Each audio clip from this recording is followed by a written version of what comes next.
नमस्कार दोस्तों, स्वागत है आपका आपके अपने YouTube channel Bihar blind student help में।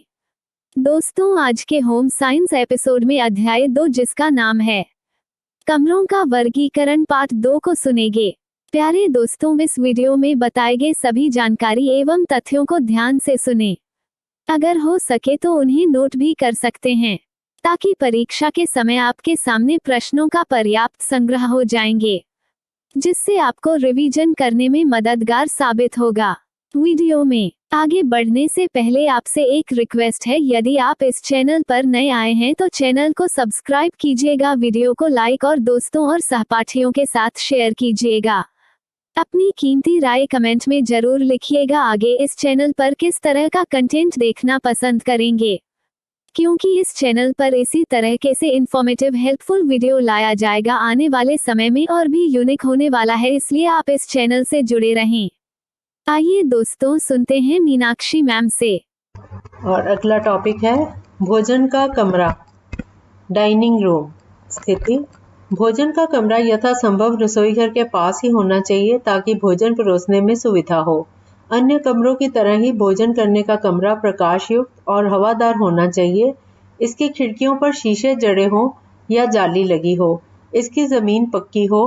और अलंकरण: साधारण घरों में लोग जमीन पर बैठकर खाना खाते हैं, अतः परिस्थिति या सुविधा के अनुसार बैठने के लिए पीढ़ा, आसनी आदि का प्रबंध हो। नए विचार के परिवारों में लोग मेज पर खाना पसंद करते हैं। ऐसे घरों में लंबी मेज और हल्की बिना बांह वाली कुर्सियों का प्रबंध होना चाहिए। भोजन करने के कमरे में भोजन रखने के लिए जालीदार अलमारी और उसके पायों के नीचे जलयुक्त कटोरे रखने चाहिए ताकि चींटियां खाने की चीजों के पास तक ना पहुंच पाएं। भोजन की मेज साफ हो तथा इस पर बिछी चादर भी साफ सुथरी हो और धुली हुई हो। जब भी चादर गंदी हो जाए तब यह हफ्ते में कम से कम 2 बार यह अवश्य धुल जाए। मेज पर सनमाइका या शीशा लगा रहने से सफाई में सुविधा रहती है। मेज की लंबाई के अनुसार एक या एक से अधिक गुलदस्ते रखे जाएं और प्रत्येक दिन इसके फूल बदले जाएं। भोजन करने के कमरे में पेयजल, जल पात्र और पीने के बर्तनों का समुचित प्रबंध तथा इन्हें ऊंचे स्थान पर रखने की व्यवस्था होनी चाहिए। साथ ही हाथ धोने के लिए जल पात्र, बेसिन, साबुन, तौलिया आदि इन चीजों को रखने के लिए स्टैंड जरूर होना चाहिए।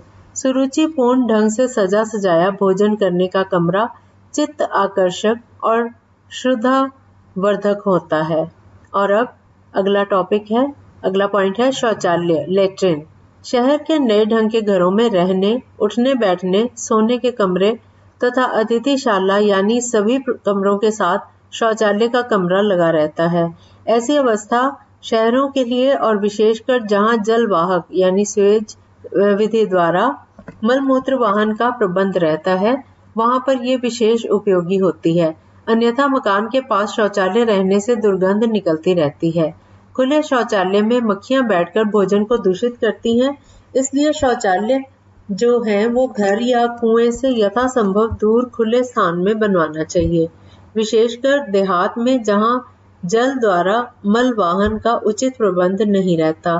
कुएं के समीप शौचालय बनाने से कुएं का जल दूषित हो जाता है, अतः कुएं से शौचालय कम से कम 16-17 मीटर दूर बनवाना चाहिए। और अगला टॉपिक अतिथि कक्ष, गेस्ट रूम। प्रत्येक संपन्न गृह में एक अतिथि कक्ष का रहना जरूरी समझा जाता है। शौचालय और स्नान घर से युक्त अतिथि कक्ष का मकान से दूर होना अति उत्तम है। अन्यथा अतिथि कक्ष के लिए मकान के सामने के भाग का कोई भी ऐसा कमरा जिसके साथ शौचालय, स्नान घर लगे हों, उपयुक्त होगा। अतिथि कक्ष का कमरा भी अन्य कमरों की तरह प्रकाशयुक्त और हवादार होना चाहिए। कमरे में चादर आदि से मैच करने वाले पर्दे लगाने चाहिए। साथ ही इसमें सोने के लिए चारपाई, मेज, कुर्सी, सुराही, गिलास, अलमारी, टंगनी और स्टैंड, लैंप इत्यादि का प्रबंध रहना चाहिए। अन्य कमरों की तरह इसमें श्रृंगार के सामान तथा उन्हें रखने की उचित व्यवस्था रहे, इसका भी ध्यान रखना चाहिए। होम साइंस क्लास 10 यूनिट 3 का सेकंड चैप्टर की प्रश्नावली। सबसे पहले वस्तुनिष्ठ प्रश्न। पहला प्रश्न पहली टाइप का है, सही उत्तर का संकेताक्षर क, ख, ग या घ लिखें। पहला प्रश्न, भंडार घर कहाँ होना चाहिए? क, घर के एक कोने में, ख, सोने के कमरे के बगल में, ग, रसोई घर के पास, घ, स्नान घर के पास। दूसरा प्रश्न, सभी कार्यों के लिए विशेष एवं उचित स्थान का होना। क, आवश्यक है, ख, आवश्यक नहीं है, ग, फिजूल खर्ची है, घ, विलासिता है। सेकंड टाइप के क्वेश्चंस हैं, रिक्त स्थानों की पूर्ति करें। पहला, संतोषजनक एवं आरामदेह वातावरण के लिए मकान में प्रत्येक कार्य हेतु अलग अलग स्थान डैश है। नंबर 2, शयन कक्ष में अन्य कमरों के दरवाजे डैश खुलने चाहिए। नंबर 3, आर्थिक क्षमता के अनुरूप बैठक के कमरे का डैश होना जरूरी है। नंबर 4, पढ़ने वाले लड़कों के लिए पढ़ने का डैश कमरा होना चाहिए। नंबर 5, भोजन का कमरा यथासंभव डैश के पास ही होना चाहिए। नंबर 6, प्रत्येक डैश घर में एक अतिथिशाला का रहना जरूरी समझा जाता है। और अगली टाइप है लघु उत्तरीय प्रश्न। पहला प्रश्न, भोजन का कमरा कैसा होना चाहिए? नंबर 2, बच्चों के पढ़ने का कमरा कैसा होना चाहिए? प्रश्न नंबर 3, भंडार कैसा होना चाहिए? भंडार गृह कैसा होना चाहिए? 4 नंबर पे है, आप कैसा रसोई घर पसंद करती हैं?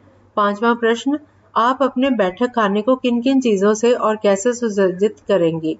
और अंत में दीर्घ उत्तरीय प्रश्न, लॉन्ग आंसर टाइप क्वेश्चंस। पहला प्रश्न, कमरों का विभाजन करते समय आप किन किन बातों को ध्यान में रखेंगे? प्रश्न नंबर 2, किसी मध्यम श्रेणी के परिवार के सोने और पढ़ने के कमरों का वर्णन करें।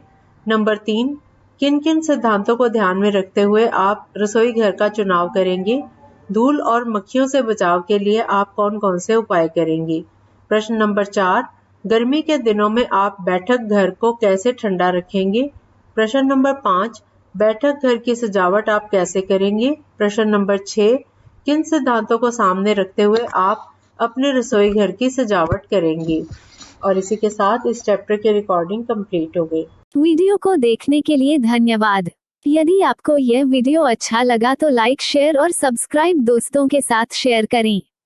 जल्द ही प्रस्तुत करेंगे आपकी सेवा में आपके समक्ष अगला अंक। तब तक अपना ध्यान रखिए, मन लगाकर पढ़ाई कीजिए। धन्यवाद।